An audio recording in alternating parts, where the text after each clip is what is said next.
Bhilai sector 6 में आज निकाला गया कर्जा मुक्त भारत अभियान रैली। भिलाई नगर सेक्टर 6 में आज सेल परिवार चौक के सामने कर्जा मुक्त भारत अभियान की रैली निकाली गई। इस दौरान भारी संख्या में लोग शामिल हुए। यहां लोगों ने जोरों शोरों से प्रदर्शन किया, सरकार से कर्ज माफी की मांग की। साथ ही बताया कि आज भारत में बहुत से लोग हैं जो कर्जा नहीं चुका पाने के नाम से आत्महत्या कर रहे हैं। रजत भारती ने बताया कि कर्ज मुक्त भारत अभियान के तहत ऐसे सभी लोगों को जोड़ा जा रहा है जिन्होंने किसी भी प्रकार का कर्ज लिया हो। आज ये अभियान उनके लिए है। वहीं सरकार पर निशाना साधते हुए कहा कि सरकार बोलती कुछ और है और करती कुछ और है। आगे कहा कि चुनाव से पहले हर नेता बड़ी बड़ी बातें करता है, सरकार बनते ही वे कहां गायब हो जाते हैं पता नहीं लगता। साथ ही कहा कि सरकार द्वारा निकाली गई कई योजना का लाभ जरूरतमंद तक नहीं उठा पा रहे हैं। ऐसा इसलिए क्योंकि इस बारे में उन्हें जानकारी ही नहीं है। देखिए, हम कर्ज मुक्त भारत अभियान चला रहे हैं। इस अभियान में ऐसे सभी लोगों को जोड़ा जा रहा है जो किसी भी तरह के कर्जे से परेशान है, चाहे गाड़ी का लोन हो, चाहे होम लोन हो, चाहे ट्रैक्टर का लोन हो, चाहे आपका ट्रांसपोर्टिंग का बिजनेस है उसका लोन लिया हो, किसी भी तरह का पर्सनल लोन हो, बिजनेस लोन हो, किसी भी तरह का लोन हो, साहूकार से हो, रिश्तेदार से हो, कहीं का भी। सरकारों ने 3 बड़े बड़े बदलाव कर दिए। सरकारों ने क्या किया? सरकारों ने जीएसटी लेकर आई, व्यापारी बर्बाद। सरकारों ने नोटबंदी लेकर आई, आम व्यक्ति को पूरे सड़कों पर लाइन लगाना पड़ा। आज कंडीशन ये है कि नोटबंदी से क्या हुआ इसके बारे में कोई जानता ही नहीं है। सरकारों ने बोला कि ये हो जाएगा, वो हो जाएगा, टेररिज्म खत्म हो जाएगा, आतंकवादी खत्म हो जाएंगे, जो भ्रष्टाचारी है वो खत्म हो जाएगा, सब चीजें सरकारों ने बोल दिया। लेकिन रिपोर्ट कुछ अलग कहती है। रिपोर्ट ये कहती है कि कल भी 300 करोड़ रुपए कहीं पर मिला है। रिपोर्ट ये कहती है कि संसद में वो जो बम धमाका हुआ है संसद में भी हो गया। तो इसका मतलब कहीं ना कहीं ये चीजें में विफल है ना सरकार।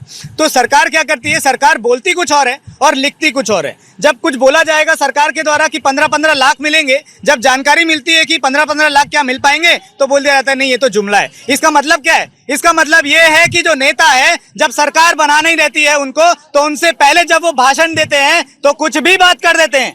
12,000 रुपए मिल जाएगा, 15,000 रुपए मिल जाएगा, लेकिन जब सरकार बन जाती है तो वो लोग टाइम टाइम फुस हो जाते हैं। और इसीलिए आज जो व्यक्ति है, ये पूरे लोग, सभी लोग कर्जे से परेशान हैं। इनकी स्थिति ये है कि यदि इनको बचाया नहीं गया तो आज कंडीशन ये है कि हर दिन कोई ना कोई व्यापारी आत्महत्या कर रहा है, हर दिन कोई ना कोई किसान आत्महत्या कर रहा है, हर दिन कोई ना कोई मध्यम वर्गीय परिवार आत्महत्या कर रहा है और आत्महत्या करने के लिए मजबूर कर दिया गया है। ये कोई मतलब चाहता नहीं है कि आत्महत्या करे, कोई ये चाहता नहीं है कि कर्जा ले लिया है तो कर्जा नहीं पटाए, लेकिन ये बोला जाता है। बात ये है कि सरकार जो कहती है और बैंक जो कहती है, दोनों में जमीन आसमान का फर्क है। सरकार कहेगी कि आपको इतने रुपए का लोन मिल जाएगा, 5 लाख का लोन मिल जाएगा, लेकिन जब व्यक्ति जाता है अपनी रिपोर्ट देने के लिए तो उसको पहले ही घूस मांग लिया जाता है कि 5 लाख देने से पहले भैया बैग में 50,000 रुपए भर दो। तो जब बैंक की जो एसओपी होती है, स्टैंडिंग ऑपरेटिंग प्रोसीजर, तो सरकार जो बोलती है सरकार का एसओपी अलग होता है और बैंक जो कहती है बैंक का एसओपी अलग होता है। इसीलिए व्यक्ति जब सरकार की बात सुन करके बैंक में जाता है तो बैंक वाले बोल देते हैं कि नहीं अभी तो ऐसा कोई नियम नहीं है, और उसको टालते रहते हैं। जब तक वो पैसा नहीं दे देता तब तक उसका टालते रहते हैं। एजुकेशन लोन की स्थिति ये है कि आज इतने सारे लोग एजुकेशन लोन के मामले में ऐसे फंसे हुए हैं कि ट्यूशन क्लास के नाम पर लोगों को एजुकेशन लोन दिया गया। हर व्यक्ति लोन के मामले में ऐसा परेशान है कि जो शिक्षा के लिए जो लोन लेते हैं, ट्यूशन के नाम पर पे भी लोन मिल जा रहा है लोगों को। अच्छा, ट्यूशन जो है वो ऑनलाइन हो रहा है या फिर ऑफलाइन भी हो रहा है, तो कभी हो रहा है कभी नहीं हो रहा है। इस कंडीशन में क्या होता है, जिस व्यक्ति ने, जिस स्टूडेंट ने वो ले लिया, कर्जा ले लिया है, उस स्टूडेंट की लाइफ ऐसी बर्बाद होती है कि उसको लगता है कि उसको आगे चल के नौकरी मिल जाएगी, उसको लगता है कि आगे चल के उसका व्यापार धंधा हो जाएगा, सेटल हो जाएगा, उसके बाद ही तो वो कर्जा पटाएगा। जब वो एजुकेशन कर रहा होता है उस कंडीशन में उसको पता नहीं रहता है कि उसका कर्जा कैसे चुकेगा, लेकिन वो सोचता है ऐसा कि आगे चल के मेरी नौकरी लग जाएगी, आगे चल के व्यापार धंधा सेटल हो जाएगा तो मैं कर्जा पटा दूंगा, लेकिन कंडीशन नहीं होती। बिल्कुल, सरकार जो नियम लेकर आती है, सरकार ऐसा कौन सा क्रॉस चेकिंग मैकेनिज्म लेकर आ रही है जिससे सरकार को ये पता चले कि जो सरकार जो नियम लेकर आ रही है वो नियम वास्तव में लागू हो रहे हैं? ऐसा कोई भी मैकेनिज्म नहीं है। इसके लिए हमारी संस्था भी स्टैंड ले रही है और हम सभी एक स्टैंड ले रहे हैं कि जो लोग कर्जे से परेशान हैं, चाहे वो किसी भी तरह का कर्जा हो,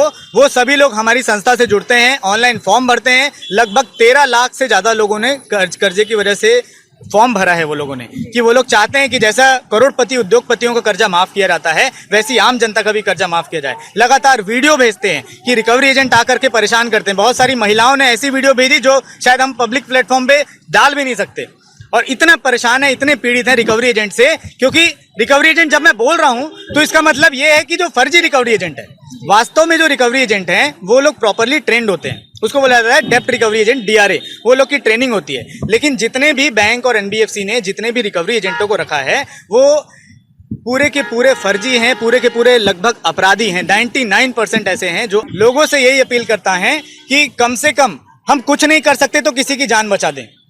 हम कुछ भी नहीं, मेरे पास कोई पावर नहीं है, मैं कोई सांसद नहीं हूं, मैं कोई राज्य का CM नहीं हूं, लेकिन मेरे को ये पता है कि मैं किसी भाई का अगर जान बचा दूंगा तो मेरे को पता है कि वो दुआ देगा। वो भाई को अगर पता चल जाएगा कि उसके अधिकार क्या है तो 10 लोग को बताएगा कि हाँ मेरे अधिकार हैं, कर्जदारों के ये अधिकार हैं। आज उसीलिए हम मौजूद हैं। आज श्रद्धांजलि सभा जो दी जा रही है उसके साथ साथ सबको, जितने भी लोग हैं, इनको कर्जदारों के अधिकार का डॉक्यूमेंट भी दिया जाएगा। जो लोग अधिकार के बारे में पढ़ पाएंगे कि हाँ ये कर्जदारों के अधिकार हैं जो छुपाया जाता है, संस्थाओं के द्वारा छुपाया जाता है। RBI कहती है कि बताना चाहिए लेकिन संस्था कोई बताती नहीं है। जी हाँ, मेरा सरकार से प्रश्न ये है, चाहे राज्य सरकार चाहे केंद्र सरकार हो, आज तक आजादी के हुए 77 साल हो चुके हैं, आज हम भारतीयों को एजुकेशन लोन लेने की आवश्यकता ही क्यों है? हमारे देश के बच्चे विदेश जाके पढ़ रहे हैं, यूक्रेन में पढ़ रहे हैं डॉक्टर की डिग्री के लिए और किसी की डिग्री के लिए। परिवार की स्थिति सही नहीं होती है, उसके बाद जो है बच्चे जो है लोन भारत देश में प्रत्येक एजुकेशन का प्रत्येक जो डिग्री जो मिलती है वहाँ का रेट जो बहुत ज्यादा है, अत्याधिक है।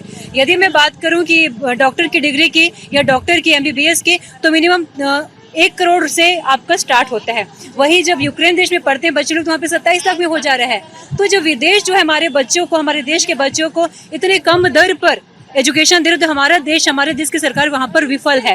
इसी की वजह से हमारे देश के बच्चों को विदेश जाके पढ़ने की आवश्यकता पड़ी है और यहाँ पर एजुकेशन लोन की तो आवश्यकता नहीं होनी चाहिए। जब हम 77 साल, हम देखिए महिलाओं के लिए तो सबसे बड़ी चीज है कि हमारे देश की प्रत्येक महिलाओं को यहाँ का तंत्र ऐसा होना चाहिए कि वो अपने आप में ही वो एक बिजनेस खड़ी कर पाए, फिर उनको स्टार्टअप की आवश्यकता नहीं पड़ेगी। या फिर आप ऐसे गुट बना दीजिए जहाँ पर वो खुद से पैसा उनको मिले, जहाँ पर वो स्टार्टअप शुरू कर सके। जैसे कि हम देखते हैं कि लिज्जत पापड़ इस देश में सबसे बड़ा नामी गिरामी एक स्टार्टअप था, उन्होंने मिनिमम बहुत कम दर पर उन्होंने स्टार्ट किया और आज वो एक विश्व में अपना नाम बनाए हुए। तो ऐसे ही यदि हमारे देश की सरकार जो महिलाओं को इस तरीके से यदि लोन देती है तो एक अच्छा बनाएंगे वो। Bureau report, grand news.